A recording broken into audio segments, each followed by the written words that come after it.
Hello, everyone, and welcome to today's learning session, Jurisdictional Approaches, Advancing Responsible Commodity Production, organized by WWF Forest and Climate. Thanks so much for taking the time to join us. My name is Emmeline Gasparini, and I am a Program Associate with the Forest and Climate team.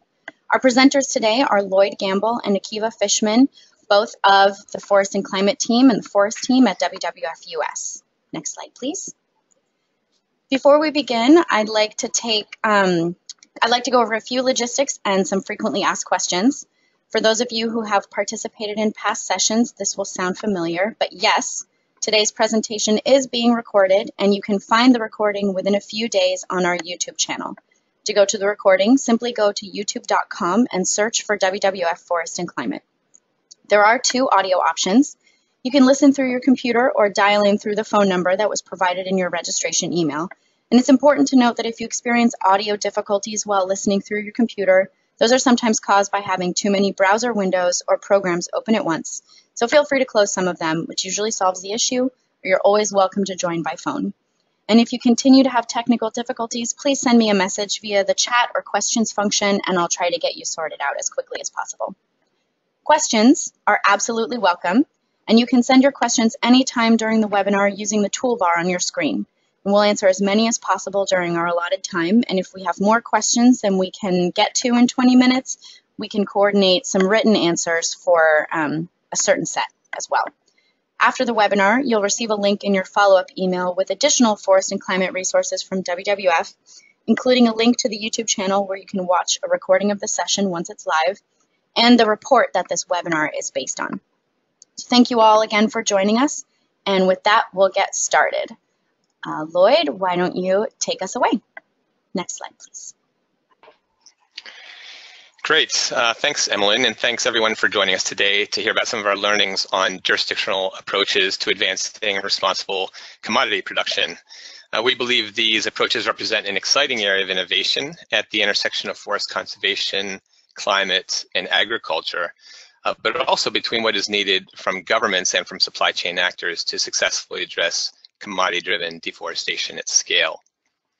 We wrote this paper because we've witnessed this growing buzz factor, if you will, around jurisdictional approaches in the conservation and agriculture communities, but without a very clear understanding of what they are, where they are being tried, and how they work. And we found this information wasn't always very accessible. So last year, we pulled together a number of practitioners who are on the ground piloting these types of strategies in key forest geographies for a deep dive into their experiences, their theories of change, and the lessons learned so that we could tell these stories and socialize their learnings a bit more broadly. So let's start with why jurisdictional approaches and why now. So first and foremost, despite decades of conservation efforts, we all know deforestation is still a major global challenge. For example, if you look at the recent assessment report on the New York Declaration on Forests, you'll see that private sector commitments to deforestation-free supply chains continue to increase, but so does deforestation. Average greenhouse gas emissions from deforestation between 2014 and 2016 increased 25% as compared to the previous decade. So we know we are falling short on this area of implementation. Second, there have been important strides from strategies like voluntary certifications, things like RSPO, Forest Stewardship Council, in particular at advancing best management practices at the production unit scale. However, it's been difficult to get much beyond 10 to 20% uptake of these practices among producers due to costs, transactional complexity, and challenges reaching smallholders. So what's changed in the last few years is that we've finally seen a convergence of commitments from both the private and public sectors. With the New York Declaration on Forests in 2015, the Paris Agreement coming into force last in 2016, and we've seen growing pressure from civil society on the private sector about their social and environmental impacts, but also a growing awareness from big business that their long-term business sustainability is at risk due to climate change, due to poor governance, and many issues that stem from these. So we have sort of a perfect storm here where both governments and businesses are now motivated to act and are looking for new options to scale solutions, which basically sets the table for jurisdictional approaches. Next slide, please. So before we get any further, let's briefly discuss what we mean by jurisdictional approaches.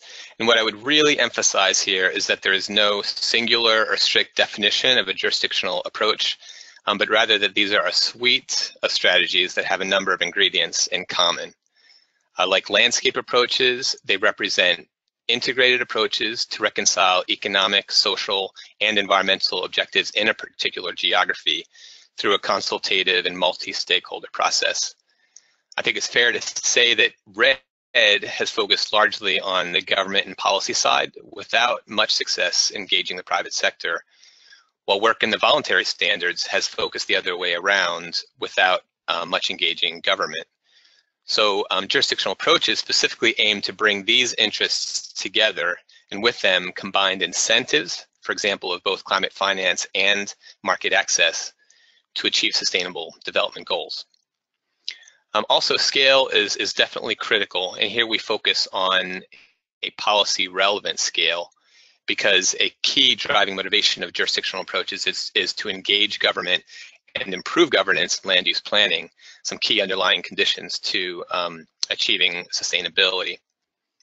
And also, certainly one can imagine much overlap between jurisdictional and landscape approaches, including initiatives that engage many or all political jurisdictions across the landscape or watershed. On the other hand, we'd probably differentiate jurisdictional approaches by their central focus on governance and engaging private sector specifically in ways that target and incentivize improved governance. Next slide. So there are different ways you might categorize jurisdictional approaches, and this is one way that we've found useful. On one hand, there are cases of blanket demand-side signals to the global marketplace for responsible production at a jurisdictional scale. Many of you are likely familiar with the announcement from Unilever and Marks & Spencer a couple of years ago that they would preferentially source commodities from jurisdictions that meet certain sustainability criteria. And this has evolved into an umbrella methodology called the Commodities Jurisdiction Approach. Rather than create a new methodology, this initiative capitalizes on existing standards from the jurisdictional REDD space and adds a potentially more valuable carrot of market access to the potential for REDD finance to these initiatives.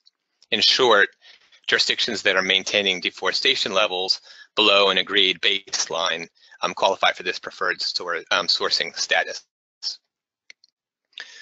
A second category might be described as the flip side, or a blanket supply side signal from a given production geography to the global marketplace. For example, now we are seeing a number of jurisdictions striving for a jurisdictional certification of palm oil, partly in order to rise above the rest as a low-risk supply source in a competitive market. We have examples of this in Sabah, Malaysia, the country of Ecuador, a couple of districts in central Kalimantan, Indonesia.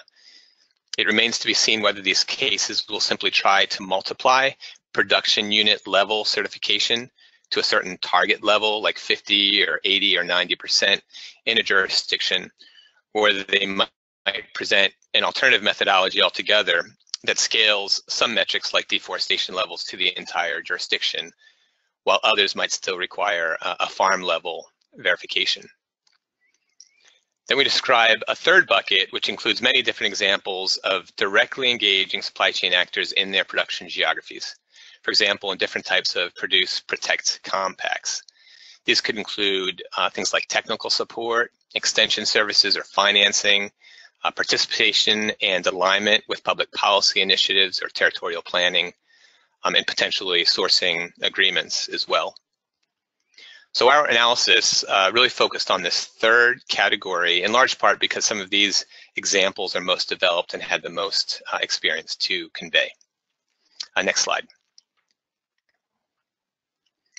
So let's now turn to the 5 initiatives that were the subject of our deep dives. I'm going to take a few minutes to provide a brief overview of each of these, and then I'll turn it over to Akiva, who will synthesize some of the learnings that came from them collectively. So the first case is Mato Grosso, a very large state in Brazil, over 90 million hectares, about 60% forested. That is the country's largest producer of several commodities, including soy and cattle. In Mato Grosso's Produce, Conserve, and Include, or PCI strategy, a government-led multi-stakeholder steering committee is advancing a sustainable rural development agenda based on a few pillars. These include full implementation of Brazil's forest code, intensification of commodity production, particularly on existing degraded lands, substantial restoration of other degraded lands back to forest, and provision of improved extension services and rural credits to producers. The PCI is governed by a state committee that includes representation from several state-level government agencies, from national government, producer interests, corporate buyers, and civil society. So it is largely government-led, but rounded out with a broad multi-stakeholder coalition. And PCI's theory of change is basically that they can have a stronger and lasting results in forest conservation by doing a number of things. First and foremost, mapping and aligning the many different initiatives across the state around shared goals, better coordinating their donor and investor funds in support of these goals, regularizing land tenure, monitoring and reporting deforestation levels at the state level to show this accountability, and associating Mato Grosso produced commodities with sustainability to secure market access from international buyers. The next case we look at was facilitated by IDH in Sinu and Grand Cru counties in southeastern Liberia, initially targeting about 8,000 hectares of sustainable farmland and 70,000 hectares of forests and conservation. So here in a post-Civil War Liberia, the national government has relied heavily on oil palm development to boost economic growth. But wanting to make sure that rural communities are included in this growth, the government has issued concessions to companies like Golden Beryllium on the condition that they develop outgrower schemes to extend these development benefits to the outgrowers. So where the conventional expectation of industrial commodity producers has basically been to set aside high conservation value forests on the lands that they manage, in this case, Golden Beryllium is planning to enter in these produce protect agreements with communities in these counties, under which it would play multiple roles, including as extension services provider, employer, offtake purchaser, and co-financier. The communities in turn agree to conserve 5 hectares of forest for every 1 hectare developed in palm oil plantation on their land. In exchange, they will also receive loans to establish these plantations. And during the repayment period, GVL manages the plantations, employs and trains the community members to work them, and guarantees the offtake of fruit. Communities will also receive annual income based on the area of palm oil developed, conditional on their compliance with the agreed forest protection plan. So this arrangement really responds to the capacity dynamics in this part of Liberia. The national government can authorize palm oil development and work to resolve some of the regulatory impediments to conservation, but it lacks the budget and staff to carry out its plans to develop a palm oil sector that benefits local rural populations. So the PPA, or the Produce Protect Agreement model, leverages GVL's capital and technical expertise to develop plantations, but also clarifies the role it's expected to play in addressing the risk of palm oil-driven deforestation in Liberia, while encouraging economic development for participating communities. So moving to Ghana, the Ghana example is situated in southern Ghana's cocoa producing region, about 6 million hectares in area. Cocoa, of course, is Ghana's highest revenue agricultural commodity. And it's, I think, the second highest value export only after gold. But the industry faces enormous risks from climate change, with some projections suggesting that there could be as much as a 50% decline in cocoa production in Ghana by mid-century. Ironically, with soaring international demand, the cocoa sector is also driving deforestation and therefore contributing to climate change. And this realization led the Forest Commission in Ghana and the Ghana Cocoa Board to work together on a national REDD strategy and emissions reductions program focused on greening the cocoa supply chain. And this has recently been reinforced with the Cocoa and Forests Initiative, which was announced at the Climate COP last year with World Cocoa Foundation. So in this example, the government is greening its budget allocations that support the cocoa sector to improve zoning and extension services and to increasingly educate growers with best practices, including, importantly, shade-grown cocoa. And this is complemented with direct investments by cocoa companies also to improve extension services, to raise and provide seedlings to small-scale growers, and support infrastructure in support of the cocoa value chain.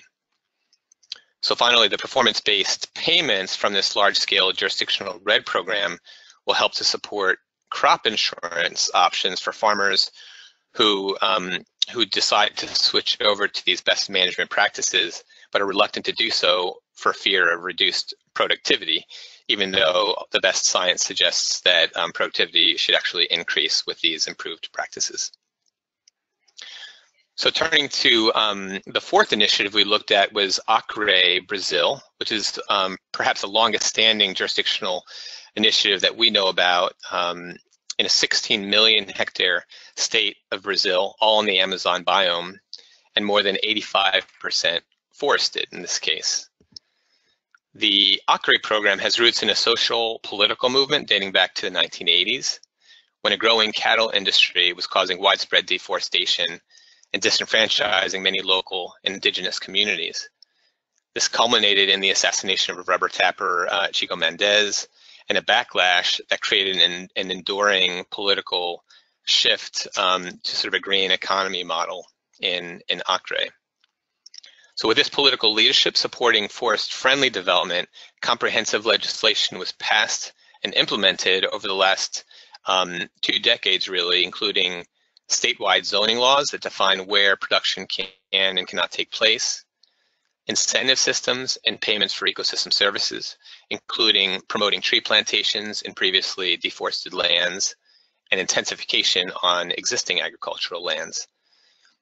And importantly, an aggressive government-led or facilitated strategy to diversify the economic base in Acre to include many forest-friendly industries and business development opportunities. So in Acre as well, REDD finance has been an important revenue stream, in particular through the German Development Bank and the Amazon Fund. So the last initiative that we explored is in Colombia's Orinoquia watershed, which is a vast landlocked region of Colombia, mostly grassland savanna, actually, that is targeted by the government after the recent peace agreement for major agricultural expansion in the coming decade, including oil palm, soy, rice, cattle, and plantation forestry. In this case, the national government seems particularly interested in achieving a sustainable development pathway in the Orinoquia, and they've developed the Orinoco Sustainable Integrated Landscape Initiative, or the OSIL initiative, which has 3 main components. The first will enhance the government's regulatory and enforcement capacity with respect to conversion, improved land use planning, and strengthened land tenure.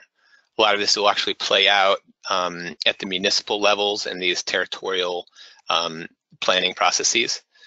The second will narrow knowledge gaps among producers with respect to low carbon production practices and help design incentives to promote the uptake of these practices. And the third component will develop a future emission reduction program, including by setting up the monitoring, reporting, and verification system that will underpin it. So this initiative is also largely government-led under the Ministry of Agriculture and Rural Development in coordination with the Ministry of Environment and Sustainable Development and others. Not unlike some of the other initiatives we've described, the OSIL program is really an amalgamation of a number of different initiatives and funding sources, including the GEF, the Global Environmental Facility, and the World Bank's Biocarbon Fund, that will depend in part on attracting private sector investments and buyers committed to supporting and purchasing from sustainable supply chains in this region. So at this point, I think I'll turn it over to Akiva to talk about some of the key lessons that emerge from these different initiatives. Akiva, over to you. Thanks, Lloyd, and Jen, you can advance the slide. Thanks. So we distilled the rich analyses of each of these 5 cases into key learnings that fall under the 6 headings that you can see on the screen. So political leadership, participatory design, sustainable financing, the role of the private sector, storytelling, and expectation management. And don't worry about trying to read the small print on the screen. I'd actually like to spend the next section of this webinar elaborating on each of the learnings using one of the case studies that Lloyd described to show how the learnings come into play in practice. And I'll restate some of the details that Lloyd mentioned in describing the case studies as a way to set up each of the learnings. Next slide, please. The first key learning is that political leadership is really central to advancing a jurisdictional approach, but at the same time, it's also a primary risk. And as a result, initiatives need to be designed to be resilient to political change. I'll use the jurisdictional initiative in ACRE to illustrate this point. So the ACRE initiative, as Lloyd said, was born from the political uproar that followed the murder of rubber tapper and social leader Chico Mendes, which brought a new state administration to power. This new government quickly began creating policies and institutions to shift away from the previous economic model that had been dependent on clearing forests to expand cattle ranches. The new government has proven durable, managing to win continuous re-election throughout the present day. And this stability, combined with strong political leadership that has been supportive of forest-friendly development, enabled the creation of a comprehensive framework of legislation and rationally interlinked institutions over a period of years that has since the mid-2000s boosted economic growth while dramatically reducing deforestation. But despite this reversal in ACRE's development trajectory, the very thing that played such a central role in bringing about the transition, that is the dominant role that the government has played, renders the gains of the past 20 years vulnerable. Political opposition has been brewing, and the green development agenda could backslide dramatically if different leaders were to take power. A long period of political stability has enabled implementation of thoughtful policies over time, but without additional safeguards, there's a significant risk that these could be lost to political turnover. Next slide, Jenny. The second learning is that successful jurisdictional initiatives need to be designed in participatory fashion. There are conflicting forces here. On the one hand, funders tend to push for quick results, and initiative proponents may be tempted to avoid early opposition by refraining from consulting certain stakeholders. But the message that we heard loud and clear from each case study is that long-term success requires early engagement of all relevant stakeholders in both design and implementation of a jurisdictional initiative. So consider, for example, the Orinoquia Sustainable Integrated Landscape Initiative in Colombia. Here, the initiative was developed thoughtfully by the Colombian government, considering the key drivers of land conversion, lining up funding from multiple sources, and aligning high-level government objectives. It also broadens the envelope on deforestation-free commitments, placing savanna conversion front and center so that development pressures taken off of forests don't leak to other ecosystems that are critical for biodiversity, aquifer protection, and other environmental services. The initiative looks great on paper, combining land use planning with climate-smart agricultural practices and investment in protected areas management to chart a green growth development pathway. The initiative's designers appreciate the importance of consultations with multiple stakeholders, including communities, industrial and small-scale producers, and local leaders to ensure successful implementation. But a key question is whether this consultation will take place early enough in the process of developing and executing the initiative for on-the-ground stakeholders to feel sufficient ownership and to inspire meaningful engagement. Some of the initiative's proponents worry that these voices were not sought out during the earliest design phases, and that as a result, the initiative may be perceived as a top-down effort being forced on local stakeholders by the national government. Next slide, please. It's no surprise that sustainable financing plays a key role in successful jurisdictional approaches, but it's critical to differentiate categories of finance, to articulate the specific activities that need to be funded, and to match those activities with appropriate sources of finance. So let's look at the Ghana Cocoa Forest Initiative. Ghana's Forest Commission and Cocoa Board are leading one of the first ever national REDD+ strategies focused on greening a commodity supply chain. And financing for this initiative comes from several sources, each of which plays a different role. The government makes annual budget allocations to support the cocoa sector, which fund efforts to zone the cocoa producing region, develop locally suited interventions to address deforestation drivers, and deploy extension services to train farmers on best practices. Meanwhile, the Ghana Cocoa Board collaborates with cocoa companies to raise cocoa seedlings and for small-scale farmers and to develop and maintain infrastructure in support of the cocoa value chain. And third, under a national subnational REDD program, the World Bank's Carbon Fund will make performance-based payments into a Ghanaian endowment that will ensure farmers who have switched over to best practices against poor crop yields. This reflects wise financial structuring because the initiative does not fully depend on international funds, and specific sources of finance were paired with types of activities that they are well suited to support. Next slide, please. As Lloyd discussed earlier, jurisdictional approaches are premised on collaborations between multiple sectors, and this includes a prominent role for the private sector, especially given the dominant role that market forces often play in driving land use change compared with public incentives. But too often, the private sector is lumped together, despite there being many types of companies that occupy different positions along the supply chain and that respond differently to incentives. When designing jurisdictional initiatives, proponents need to distinguish these types and delineate appropriate asks, expectations, and partnerships. Here I'll use the Liberia case as an example. Golden Verolium Liberia, or GVL, holds the largest oil palm concession in Liberia at 350,000 hectares. It's working with the Liberian government, IDH, and local communities to develop palm oil plantations while conserving forests, and in so doing is reinventing the role that companies can play in production landscapes. So whereas the conventional expectation of industrial commodity producers has been to set aside high conservation value forests on their lands, GVL is instead planning to enter into produce-protect agreements with communities in Sino and Grand Cru counties, under which it would serve simultaneously as an extension services provider, an employer, an offtake purchaser, and a co-financier. The communities would agree to conserve 5 hectares of forest for every 1 hectare of palm oil plantation developed on their land, and in exchange, they would receive loans to establish these plantations. During the loan repayment period, GVL would manage the plantations, employ and train community members to work them, and guarantee offtake of all fresh fruit bunches. Communities would also receive an annual income of $50 per hectare of oil palm developed, conditional on their compliance with an agreed forest protection plan. This arrangement responds to the capacity dynamics in Liberia.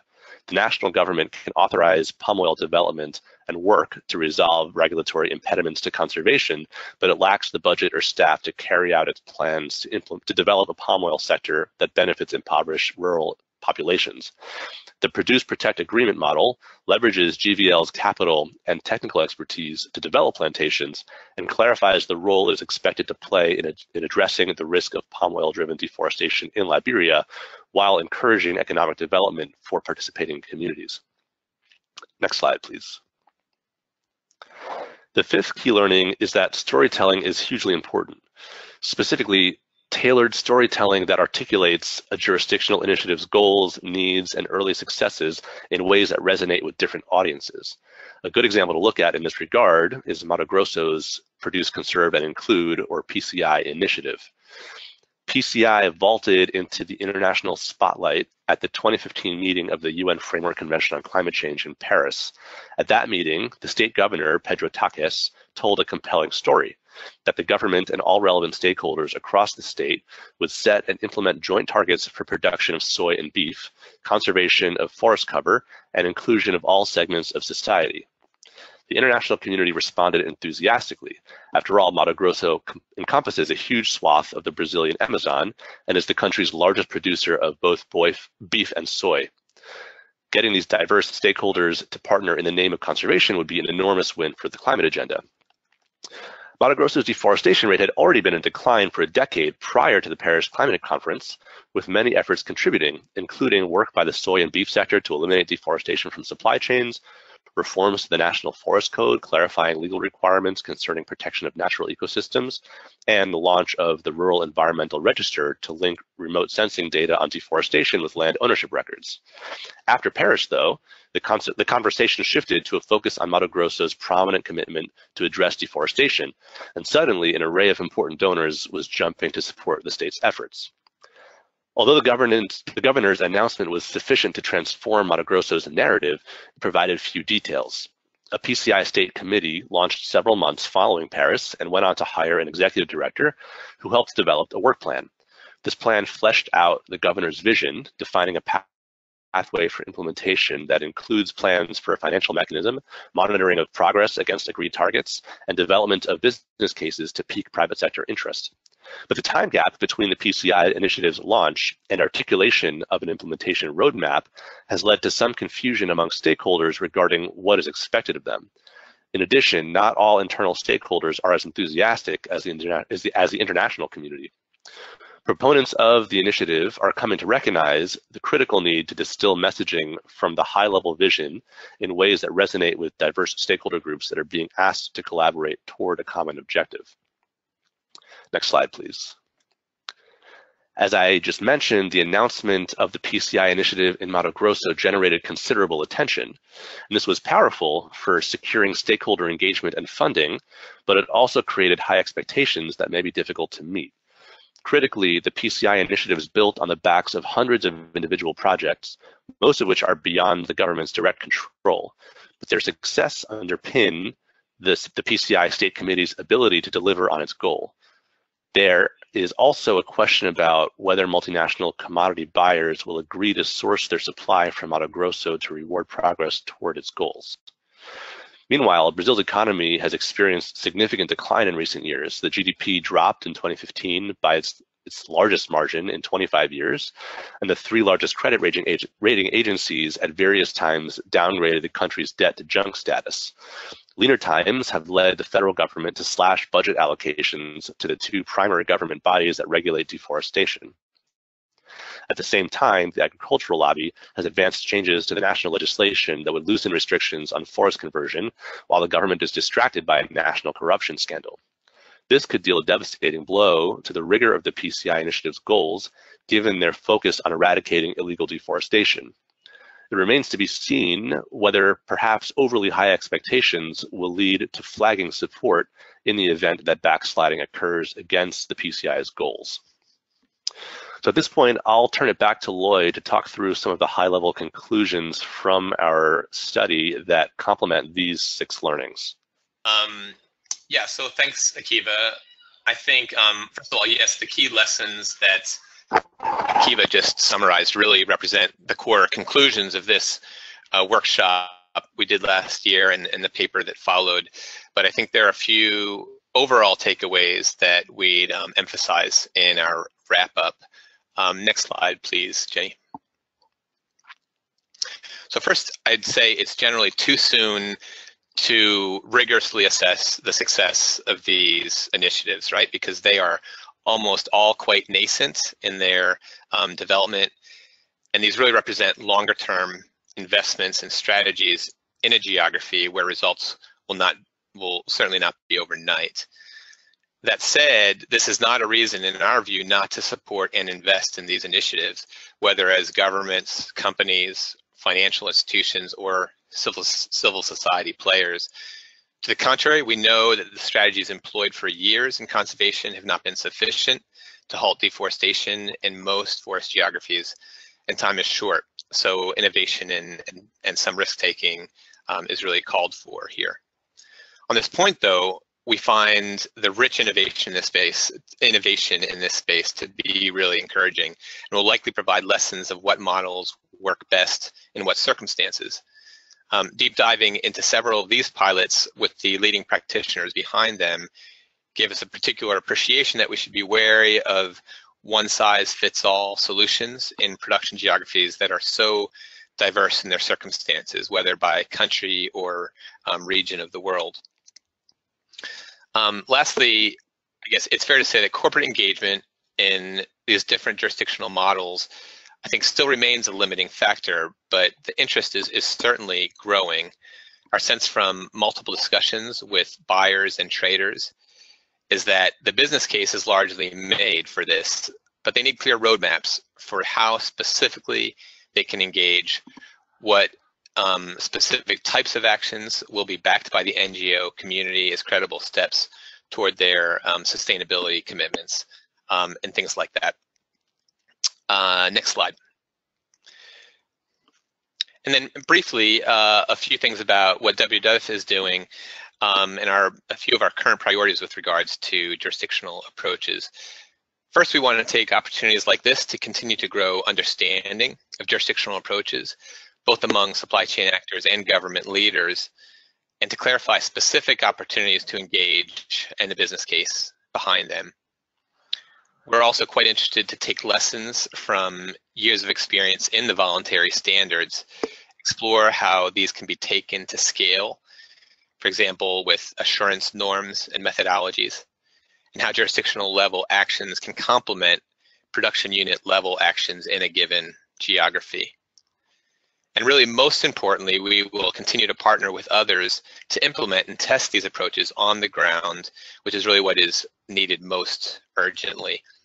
We're already involved in pilots in Colombia, in Ecuador, in Indonesia, in Malaysia, among others, and we'll be continuing to build public and private support for these initiatives to maximize their chances for success. So before we close, I want to just shout out that these are certainly not our learnings, but these are the learnings of many practitioners who are working on the ground in all of these geographies, who came together with us last year in a meeting hosted by WWF Brazil. So sincere thanks to all of them for participating and being willing to take a really honest and self-critical view of their work. Of course, we can only do cursory coverage of these initiatives in a short session today, but want to encourage you to look at the paper. There's a short executive summary, and the paper is also set up in a modular fashion, so it's easy to sort of dig in and find what you are most interested in pretty easily. So thanks. I think I'll end it there, Emmeline, and perhaps we can open for some questions and comments. Yeah, we absolutely can. Can we go to the next slide, please? So I do have some questions already. Oh, sorry, one more slide. So when you, that previous slide will be included in the PDF of the presentation that I always include in the YouTube video description for those of you who like to circle back to this information. So there will be live links there to both the report and the 6 or 7 minute video that we produced also based on the workshop that these learnings were generated from. So the first question I want to start off with is a finance question. So to what extent does REDD plus finance, or sometimes lack of REDD plus finance, improve the progress and success of jurisdictional programs versus non-REDD orientated jurisdictional programs, or some that are have these hybrid REDD plus elements, but also more market focus. So basically, can you elaborate a little bit more on the interaction between some of these jurisdictional approaches and the REDD plus finance landscape? Thanks, Emmeline. Maybe I'll let Lloyd take a stab at that one, given his broad work in the REDD plus space. Yeah, of course. So a couple of things. I would say that REDD finance is an important sort of tool in the finance toolbox for a number of these approaches. In the 5 that we looked at, there was a significant component of REDD finance in 3 of them, right? In Acre, in Ghana, and in one of the others that I'm spacing at the moment. But I would say, on the other hand, our experience shows that REDD finance can be difficult to access. Certainly performance-based payments is a very high bar to meet when you're looking at emission reductions at a jurisdictional or national level. Certainly a bar we need to strive for. So I don't think necessarily in every geography that REDD finance is an essential part of an overall finance package. I think the sweet spot, of course, is, like Akiva was mentioning in his slide describing sustainable finance, is sort of a layered finance approach with different types of finance brought in relevant to the particular stage of the program where that type of finance best fits. So I think we make we kind of make a common mistake of lumping all finance together, like we lump all private sector actors together. And so you can have private, obviously private impact finance. You may have national public finance, international public finance in different categories. So I'd say REDD finance is a sweetener, but I think where we've kind of gone wrong in the past is to go into a geography facing incredible development needs and demands for production, and then to think that $50 million or $100 million of REDD finance is going to, on its own, move the trajectory on deforestation. So the idea here is, can we combine that incentive of that finance with the economically much more powerful incentive of market access with market players who are trying to source sustainable commodities. And then you start to have a sort of layered finance incentive system that really starts to motivate some action on the ground. I don't know if you'd add anything to that, Akiva. Yeah, I would also just add that the same way that we tend to lump together different types of finance, we also do that lumping even within the subsection of REDD finance. There are different types of REDD financing sources, and they can be applied to different parts of the development of a jurisdictional initiative.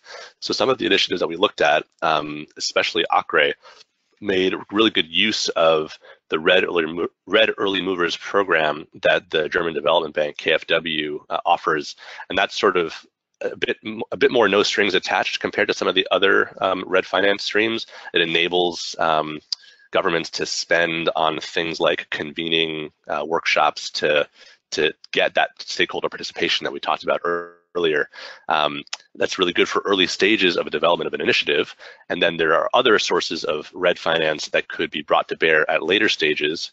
For example, when you start seeing results of forest conservation on the ground, that's sort of an incentive to access those larger buckets of funds to then translate that conservation into a dollar figure at the back end.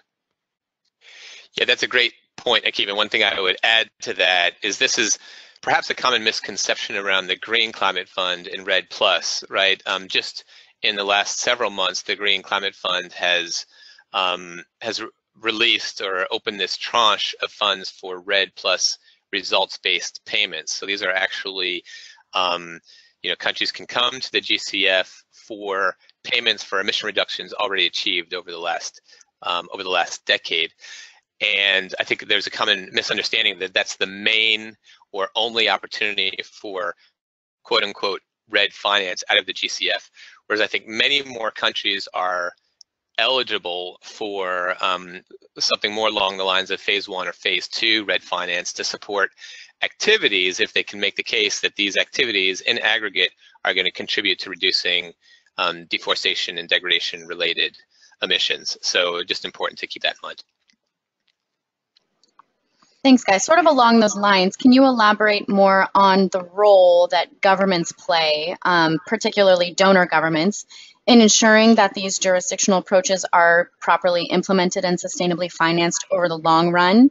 And is there, in addition to the learnings that you reviewed in the paper and in this webinar, is there a specific niche that can be filled by government skills and support as opposed to organizations like WWF and IDH that come in and fill a supporting role? I'll start off and then ask Lloyd to add. So the question is about specifically donor governments. So the first thing I'll say is that jurisdictional initiatives need to be led by the in-country government at whatever level we're talking, whether it's a state or a municipality or the national government. They have to be the primary actor that's helping to lead the process because they need to take ownership over it. And a lot of what we're trying to influence is change in policy and land use on the ground that the government has the biggest role in shaping. That said, there's of course roles for donor governments as well, and depending on the context, those roles might differ. In some places, donor governments may have a role in helping to convene stakeholders, perhaps where they've had a long kind of engagement in a particular place with strong relationships with the private sector, civil society actors, communities. That's often a role that's played by NGOs or other sorts of convening bodies, but certainly that role can be played by donor governments as well. And then, of course, the other obvious role is as a kind of source of funds to support elements of a jurisdictional initiative. So when I mentioned earlier the different types of sustainable finance that need to be looked at to make a jurisdictional initiative work, each source of finance is best suited to a different type of activity. For example, market forces, whether it's private financiers or companies or sustainable investment funds, may not be that interested in funding things like meetings or other sorts of startup activities that need to happen for a jurisdictional initiative to get off the ground. Those are not the sorts of activities that are going to have a return on capital.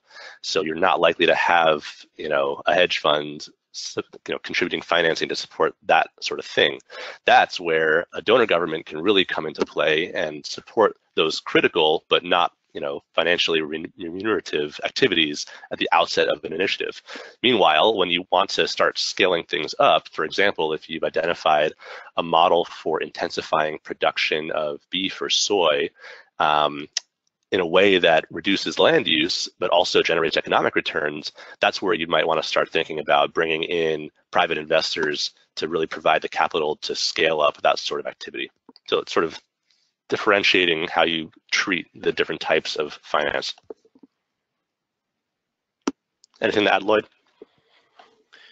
No, I think you covered that really well, Akiva. I guess maybe the only other thing I would say is from the donor government perspective, I think three things that come to my mind are technical roles. A lot of donor governments have had experience in, for example, land use planning or technical applications in policy making in the ag sector. So there's opportunities for technical exchange.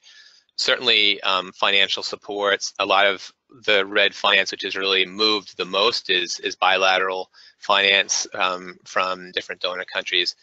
And lastly, I'd say political support is key. The political leaders in production geographies who take a stand and try to do this are taking some risk and putting out some political capital to do this. So I think backing that ambition with financial and other commitments, I think, is also important. Okay, great. We have a question here about the accountability framework. Can you tell us how the accountability framework will fit into jurisdictional approaches and vice versa when each jurisdictional approach is very context specific?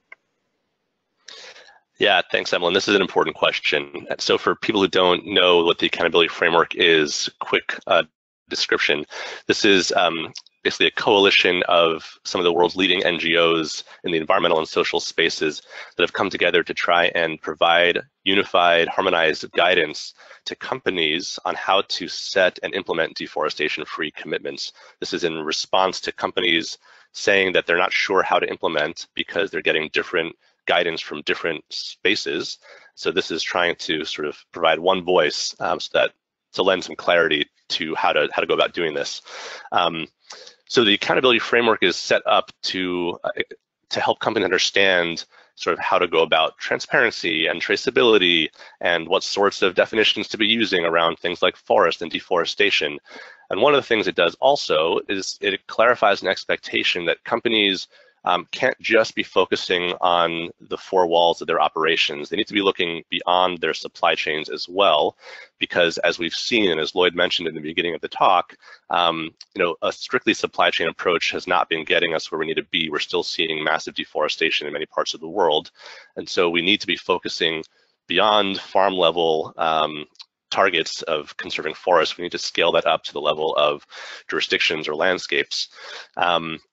And so the Accountability Framework Initiative clarifies that expectation, and it's currently in the process of getting a bit more concrete about what exactly is expected of companies to do in this regard.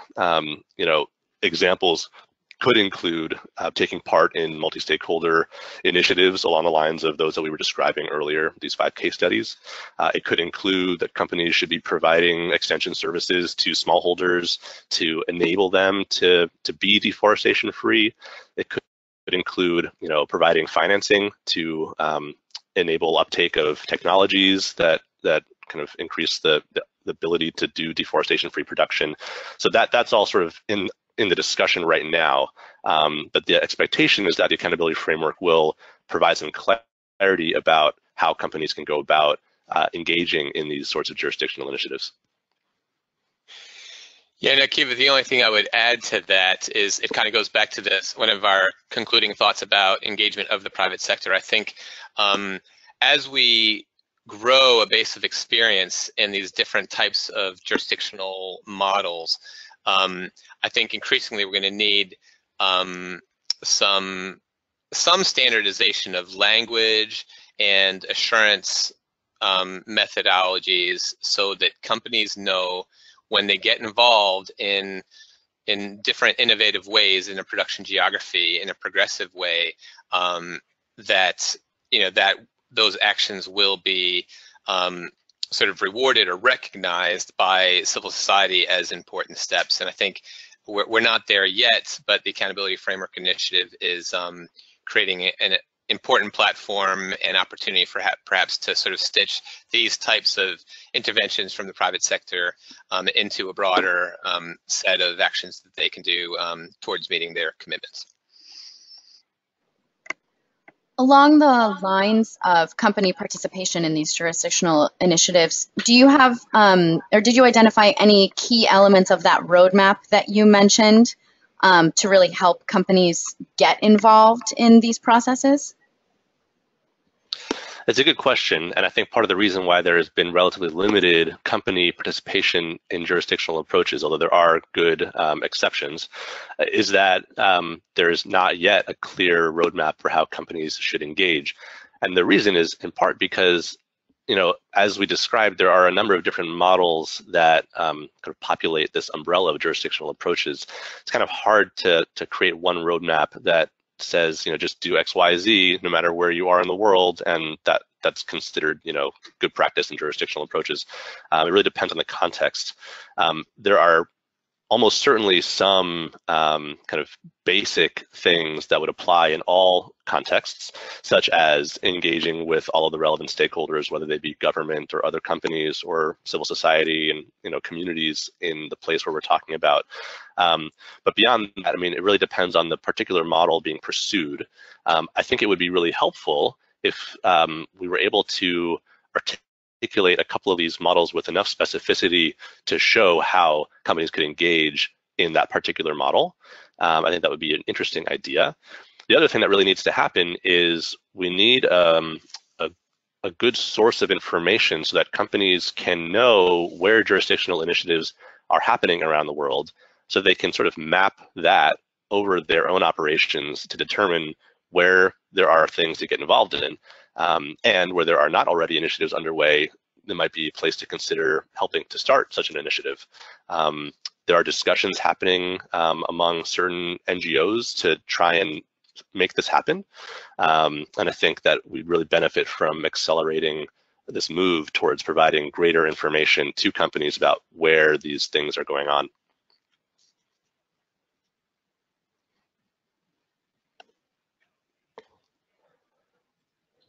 Lloyd, did you want to follow up, or can I ask another question?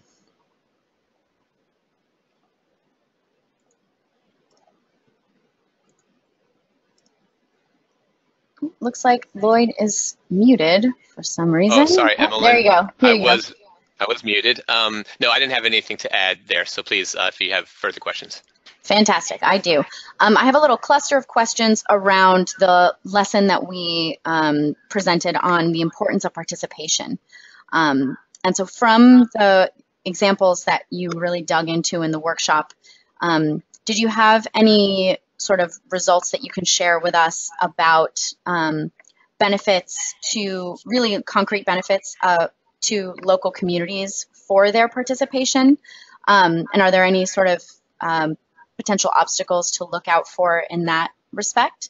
And then sort of following up on that, can you also share any insights about whether or not things like safeguards fit into some of these projects and programs when they're being implemented?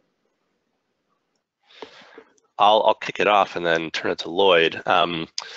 A challenge is that all of these initiatives that we've talked about are really in early days, and so it's hard to say what the exact impact has been on communities, since we're still seeing deforestation in a lot of these landscapes, despite the fact that we're getting a lot of the institutional framework in place to be able to make important strides. One benefit I would say that we're definitely seeing for communities is we sort of interpret from the context, which is that in the places where there was really robust and early stakeholder participation, the communities have bought into the jurisdictional initiative. So Acre is a good example there. They did a really, really good job of getting the word out to the entire state across all communities and moving around and soliciting feedback from various stakeholders. And that's part of the reason why that initiative has stuck around for so long. There have not been, overwhelming pushback from various parts of society because of the participation. So presumably that suggests that the communities are seeing or at least expecting some benefit. But again, it's hard to say what that benefit is, since it hasn't really been in place for very long. There's some examples. In the Acre case, there have been businesses set up that communities are involved in to take advantage of low carbon development. So for example, rather than logging and developing cattle ranches, the government has helped set up fish farming and natural rubber factories and acai production. And that's provided lots of jobs for local communities in ways that don't rely on forest conversion. But again, we're still pretty early going, and those jobs are going to certain communities. And the hope is that the rest of society, in a broader sense, will be able to take advantage of these sorts of benefits. Yeah, and I guess all I would add to that is I think this is really where any initiative like this really has to start, right? This is kind of where a sort of global vision of change meets the interests of the people on the ground who are living in these places and making a livelihood off of palm oil or soy or something else. And so I think you have to be able to frame these strategies around how they will benefit these people and their livelihoods on the ground. And I think there are a number of clear benefits that can emerge, not overnight, but over the course of years under a jurisdictional approach. I think most notably, things like improved access to extension services and other government delivered services under an improved governance model that could be supported by the jurisdictional approach. Also, like in the case of Ghana, we see, there's real threats to people's livelihoods based on unsustainable land use change and degradation. So there's also implicit benefits to improving the sustainability of production practices at scale to support the livelihoods for, not just the next decade, but for the next generation or two.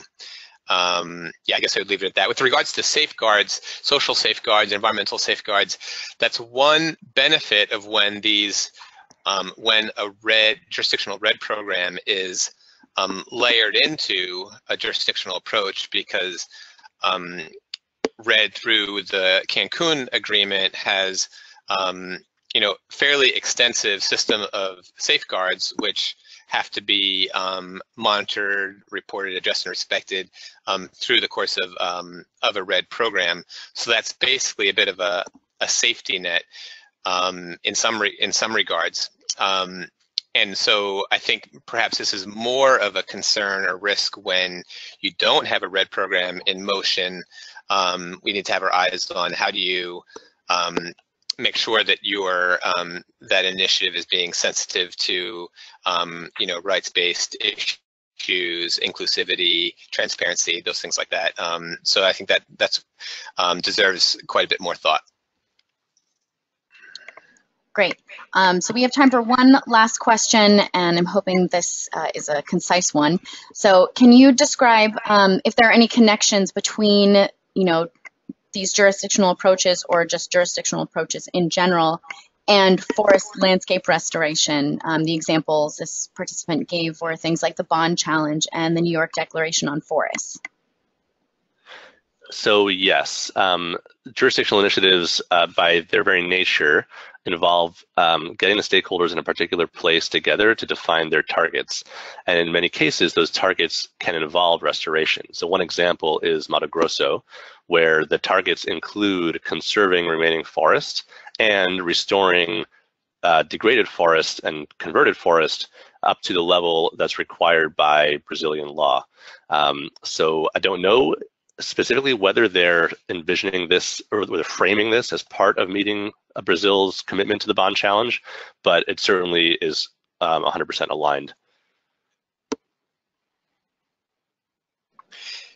Yeah, nothing to add there, Emmeline. I think, as Akiva said, in any given jurisdictional approach, and in most that we've observed so far, restoration is part of the equation because it's kind of part of a integrated landscape approach that that needs to be implemented in most of these places. So I'd say absolutely yes.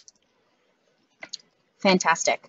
And with that, I'm going to ask Jenny to move us to the next slide because we've come to the end of our time today. I want to thank all of our presenters, both Lloyd and Akiva, for sharing your expertise with our community, and to thank the participants for joining us and sending in your really interesting and engaging questions.